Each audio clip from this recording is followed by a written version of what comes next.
Olá, meus irmãos. Dia 8 do mês 4, 2025. Agora, aqui no horário de Brasília, são 14 horas, né? E eu quero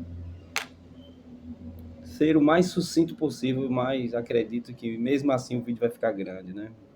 Toda essa minha tentativa de ser comedido nas palavras, eu acho que, contudo, não serei tão capaz de deixar esse vídeo curto, porque o assunto é pesado, é carregado, e eu gostaria de antemão dizer que você não presta atenção nem na estética de quem está falando, nem no ambiente, porque eu gosto de ambiente simples, eu gosto de me apresentar como sou no dia a dia. Saindo daqui eu vou treinar, mas eu gostaria de direcionar a minha fala para Rafaela, conhecida como Rafinha, e essa fala, né, de consolo, de fortalecimento, vai servir para todas as pessoas que adentrarem esse humilde canal e se debruçarem diante do que eu vou estar falando. Contudo, eu vou usar, né, a palavra de Deus, vou ministrar a palavra de Deus, e oro nesse exato momento para que o Espírito do Senhor me ajude a falar aos corações que têm enfrentado lutas terríveis na vida. E eu gostaria de ler lá no segundo livro de Samuel, no capítulo 12, 2 Samuel, capítulo 12. O texto é um texto um pouco grande, então eu vou resumi-lo, né? E em resumo é o seguinte, começando do versículo de número 12. Davi peca, Davi comete um adultério, planeja a morte de Urias para ficar com a esposa dele, e assim aconteceu. E aí Deus usa o profeta Natã para confrontar o pecado de Davi. E quando ele é confrontado, você pecou, Davi. Davi lá não vai retrucar o profeta, ele vai baixar a cabeça, vai reconhecer o pecado, ele vai se arrepender. E de imediato, versículo 12, aí no versículo 13, olha o que Deus fala. Então, Natã, entendeu? Aqui no versículo número 13. Então disse Davi a Natã: pequei contra o Senhor. Aí disse Natã a Davi: também o Senhor perdoou o teu pecado. Não morrerás. No versículo 14 a seguir, o profeta diz que, como Davi procedeu mal e todas as pessoas blasfemaram de Deus por conta da atitude errada de Davi, havia uma sentença de morte sobre o filho que haveria de nascer, porque a mulher engravidou, Betseba engravidou, e aí esse menino vai morrer, né? E aí então no versículo de número 15, Natan foi para sua casa, e aí o texto diz que Deus feriu a criança, e é bom lembrar que a Bíblia Sagrada, ela foi escrita, né, pela vontade divina, mas foi escrita numa linguagem humana. Então, é importante entendermos a cultura da época, a fala da época, o pensamento da época. Nessa época, pouco se acreditavam em demônio, pouco se acreditava na existência do diabo. Então, tudo que acontecia de bom era Deus que fazia, tudo que acontecia de ruim era Deus que fazia. Textos como esse dá a entender que Deus está cobrando o pecado de Davi, matando uma criança. Você consegue enxergar Deus assim? Eu não consigo, né? Porque Deus jamais, e ele diz na própria palavra, no livro de Ezequiel, que ele vai cobrar o pecado do pai nos filhos. Porém, o que nós cremos é que o próprio pecado, ele tem esse efeito maligno, né? De atingir pessoas inocentes.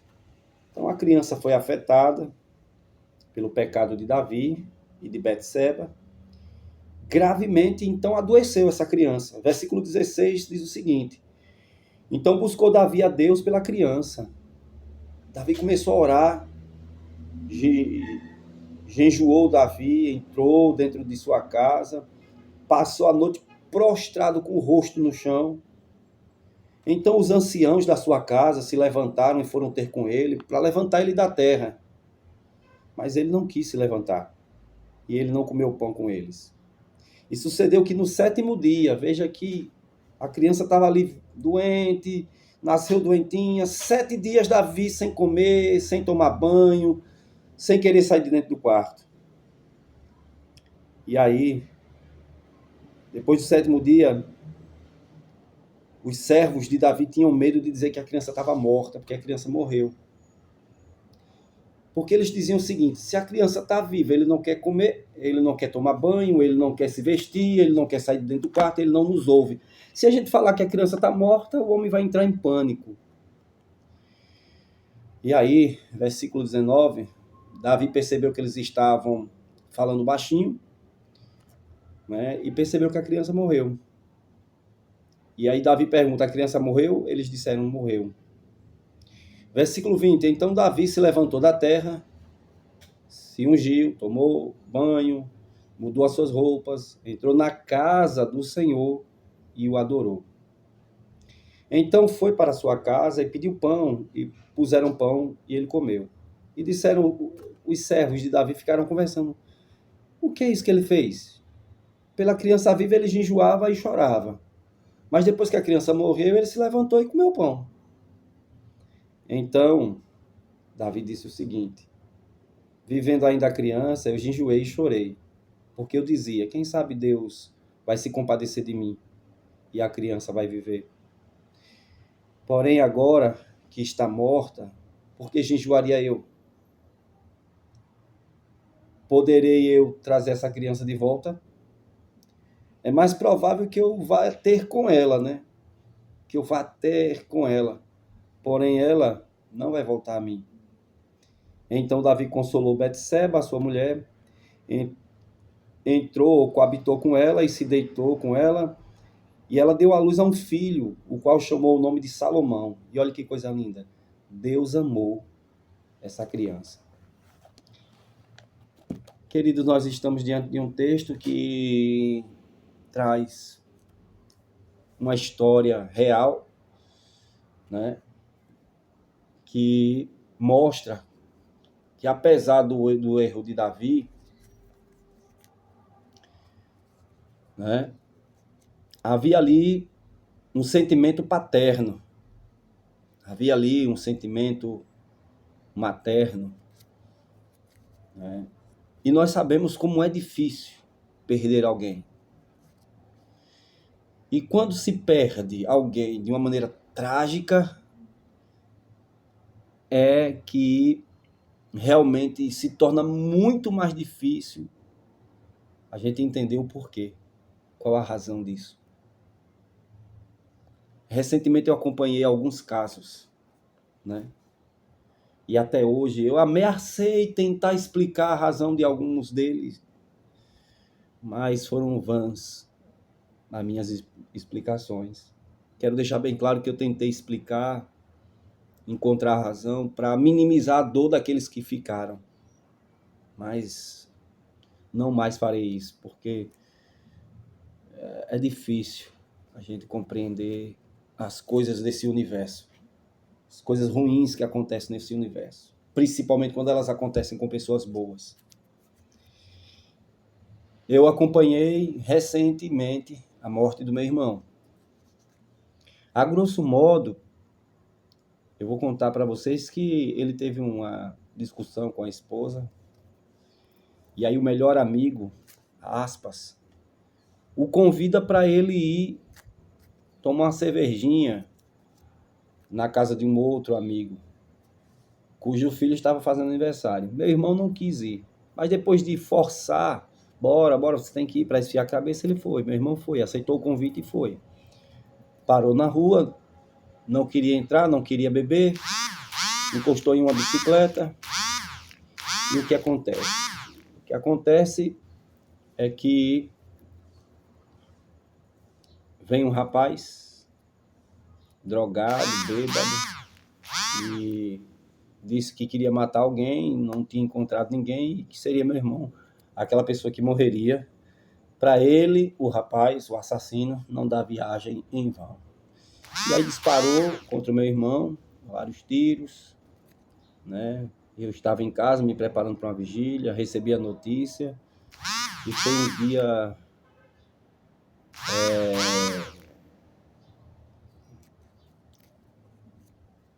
um dia que não tem como explicar como foi esse dia. Eu vi o corpo do meu irmão crivado de balas no dia,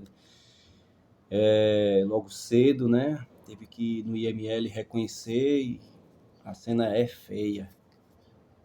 Recentemente eu acompanhei a morte de Rosângela, uma amiga, uma velha amiga.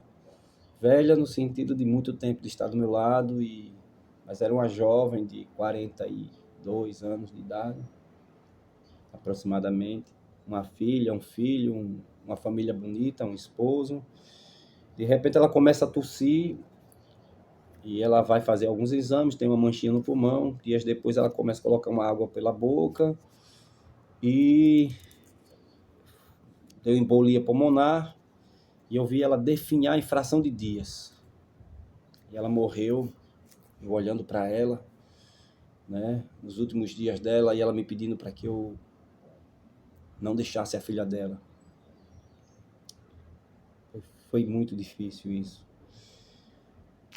Acompanhei também a dura morte de Lalai, uma jovem de 20 e poucos anos, nasceu realmente assim na igreja, se criou na igreja, dirigiu jovens, cantava com uma voz que era a coisa assim mais linda de ouvir, carismática, amigueira. Um câncer acabou subjugando ela, levou à morte.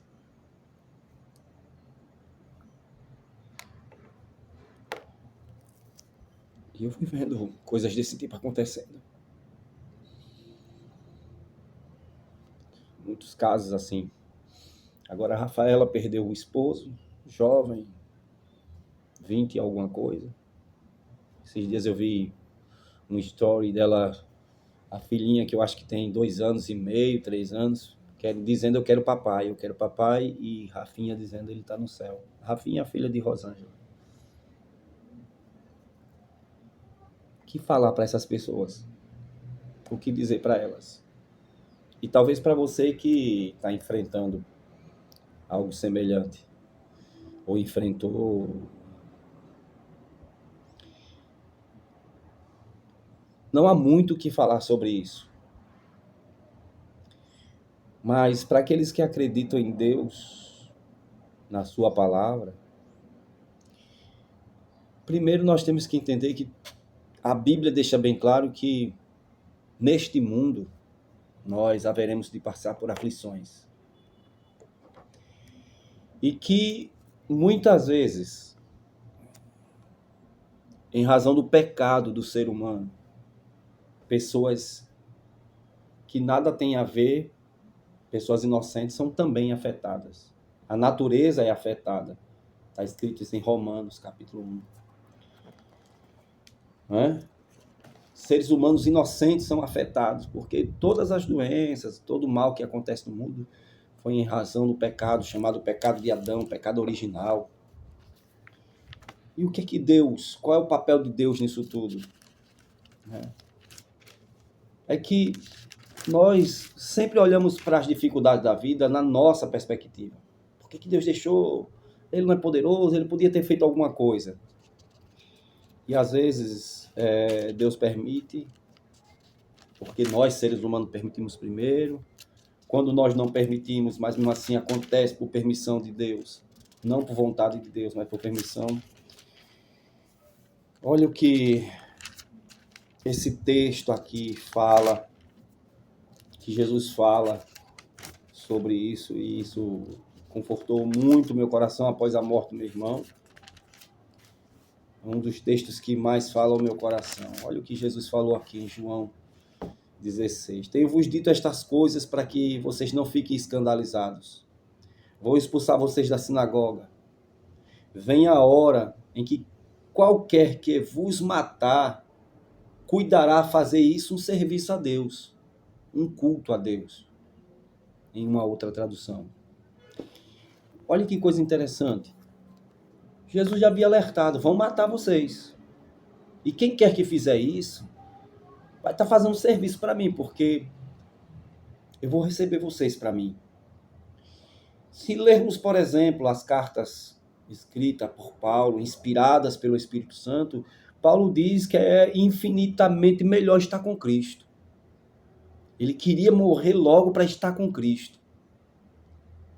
Lá, e as últimas palavras dela foi, eu quero estar com ele, com Jesus logo.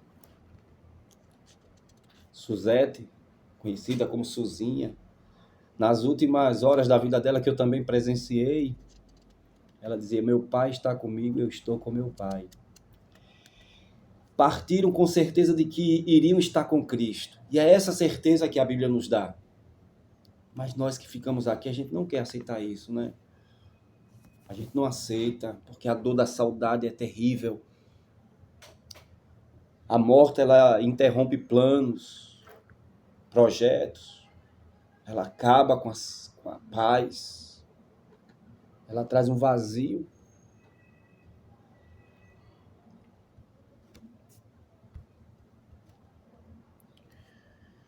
E ainda quem ri dessas coisas.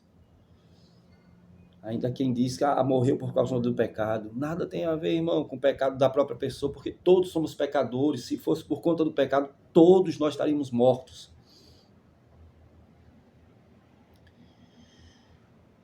E aí nós estamos diante de um texto que mostra uma atitude de um homem de Deus, que é Davi. E essa atitude pode ajudar você. Qual é a atitude? Enquanto o menino estava vivo, ele orou e chorou e não quis comer.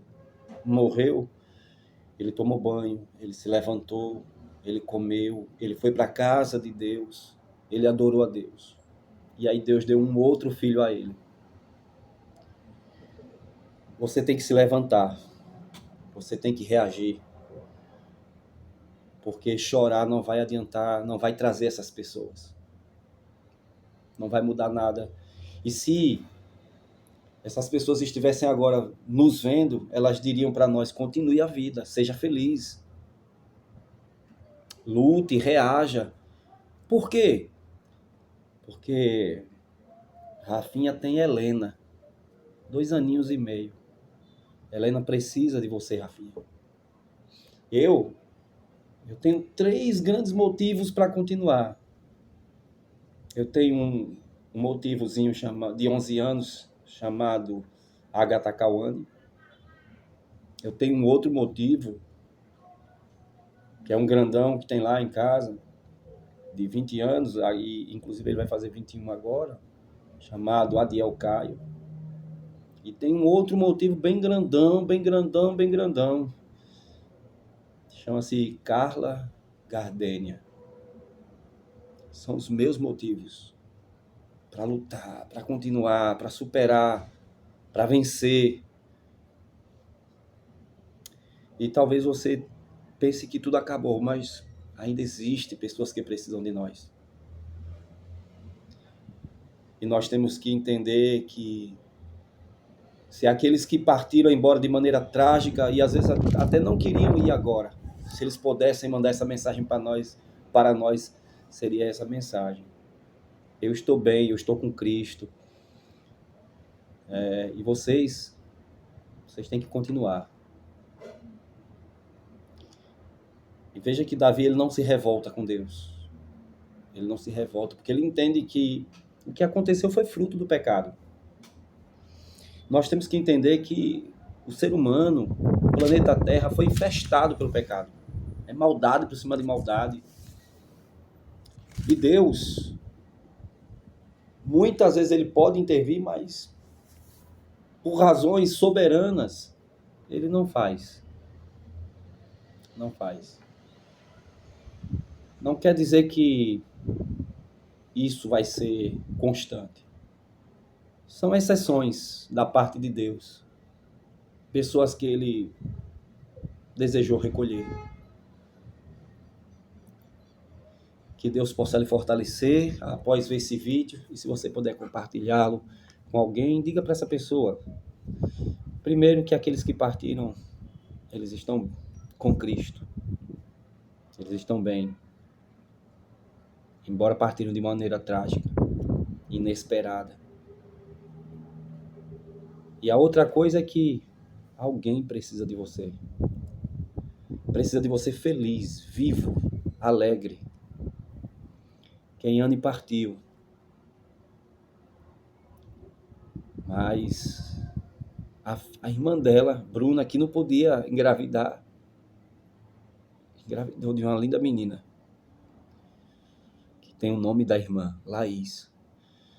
E o irmão mais velho também vai ser papai de uma menina que se chama Keiane.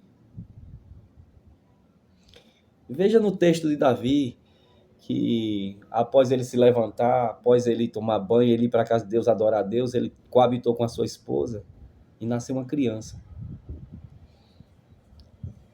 Há muitas coisas boas que Deus tem a proporcionar para você, para confortar o seu coração, para lhe ajudar a você entender que mesmo com a ausência dessas pessoas amadas, mesmo com a dor, a gente precisa continuar. E não podemos deixar-nos ser abatidos pela depressão, porque essas pessoas precisam de nós. Elas precisam ver o sorriso no nosso rosto, a fé no nosso coração. Eu não posso reclamar de Deus, e você também não, e achar que adoeceu, vai morrer, e que... Não, porque o meu filho Caio, ele teve inúmeras complicações na saúde. E oramos a Deus, e Deus nos ouviu.